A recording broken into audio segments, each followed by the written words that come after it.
Hello friends, आज मी पावट्याची आमटी बनवली होती. चपातीसोबत खायला खूप छान लागते.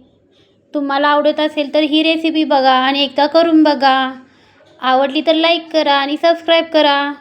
मी पावटा स्वच्छ निवडून घेतला होता आणि नंतर त्याच्या मसाल्यासाठी मी खोबरं आणि लसूण मिक्सरच्या भांड्यात बारीक करून घेतले होते.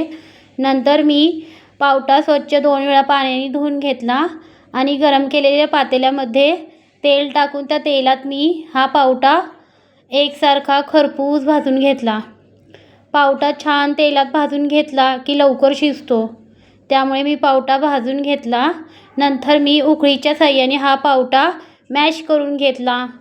मॅश करून घेतल्यानंतर पावटा लगेच शिजतो. हे बघा, पावटा मी मॅश करून घेतला आहे. आता हा मी एका प्लेटमध्ये पावटा काढून घेणार आहे आणि याच पातेल्यात मी फोडणीसाठी तेल टाकले आहे. तेलामध्ये मी जिरे टाकले आहे. नंतर मी लसूण आणि ओलं खोबऱ्याची पेस्ट केली होती, ती पेस्ट पण टाकली आहे यामध्ये. नंतर मी यामध्ये हळद टाकली आहे, लाल तिखट चटणी पण टाकली आहे. आता हा मसाला या फोडणीत छान भाजून घ्यायचा. हे बघा, मसाला छान भाजला आहे. आता यामध्ये मी भाजलेला पावटा पण टाकला आहे. आता पावटा या फोडणीत छान भाजून घ्यायचा.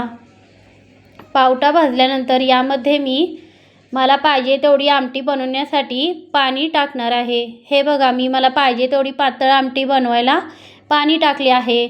आमटीला किती छान लाल रंग आला आहे. यामध्ये आता मी शेंगदाण्याचे भाजलेले मोठे कूट पण टाकले आहे. नंतर यामध्ये मी माझ्या अंदाजेप्रमाणे मोठे मीठ टाकणार आहे. मीठ टाकल्यानंतर ही आमटी मी हलवून घेणार आहे. यामध्ये मी थोडीशी कोथिंबीर टाकणार आहे. कोथिंबीर टाकल्यानंतर या आमटीला पावटा शिजेपर्यंत उकळून घेणार आहे.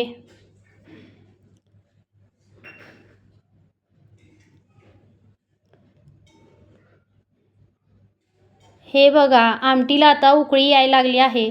या उकळीमध्ये हा पावटा मी छान शिजवून घेणार आहे. आमटीला कलर किती छान आला आहे आणि खूप छान झाली होती. हे बघा, पावटा आता छान उकळला आहे.